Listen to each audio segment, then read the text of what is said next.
वो सरोवर हो या समुद्र हो, इसे सूर्य का ताप सहना पड़ता है, वाष्प बनकर उड़ना पड़ता है, आकाश में जाकर कठोर शीत का सामना करना पड़ता है, उस ठंड को सहना पड़ता है।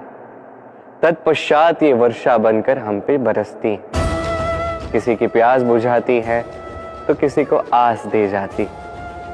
इसी प्रकार हमें भी जीवन में यदि कुछ बड़ा कार्य करना है तो हमें कठोर और निरंतर परिश्रम करने होंगे। और जो व्यक्ति परिश्रम करने के पश्चात, किसी स्थान पर पहुंचने के पश्चात भी विनम्र रहे, वही व्यक्ति अमर हो जाता है। वही वो व्यक्ति होता है जिससे संसार प्रेम करता है। समय के आरंभ से ही मनुष्य को एक प्रश्न सदा पीड़ा देता है कि वो अपने संबंधों में अधिकतम सुख और कम से कम दुख किस प्रकार प्राप्त कर सकता है। जब कोई व्यक्ति किसी अन्य व्यक्ति के विचार अथवा कार्य को स्वीकार नहीं करता, उसमें परिवर्तन करने का प्रयत्न करता है, तो संघर्ष जन्म लेता है। यदि मनुष्य स्वयं अपनी अपेक्षाओं पर अंकुश रखे, अपने विचारों को परखे, किसी अन्य व्यक्ति में परिवर्तन करने का प्रयत्न ना कर स्वयं अपने भीतर परिवर्तन करने का प्रयास करे, तो क्या संबंधों में संतोष प्राप्त करना इतना कठिन? अर्थात क्या स्वीकार ही संबंध का वास्तविक अर्थ नहीं? स्वयं विचार कीजिए।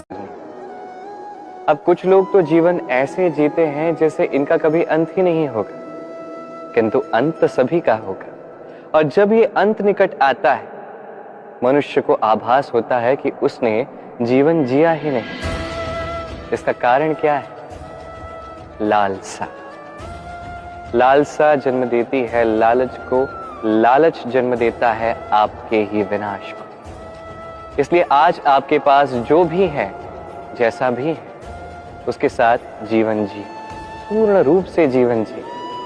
आपके पास जितना भी धन है, शक्ति है, मान है, उसे सब में बांटना सीखिए। बांटने से प्रेम बढ़ता है और प्रेम से ये जीवन और भी अधिक सुखमय हो जाता है।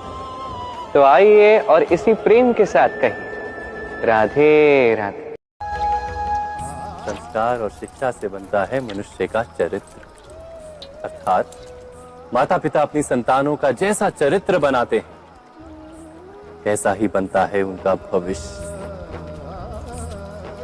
किंतु फिर भी अधिकतर माता पिता अपनी संतानों का भविष्य सुरक्षित करने की चिंता में उनका चरित्र निर्माण का कार्य भूल ही जाते हैं।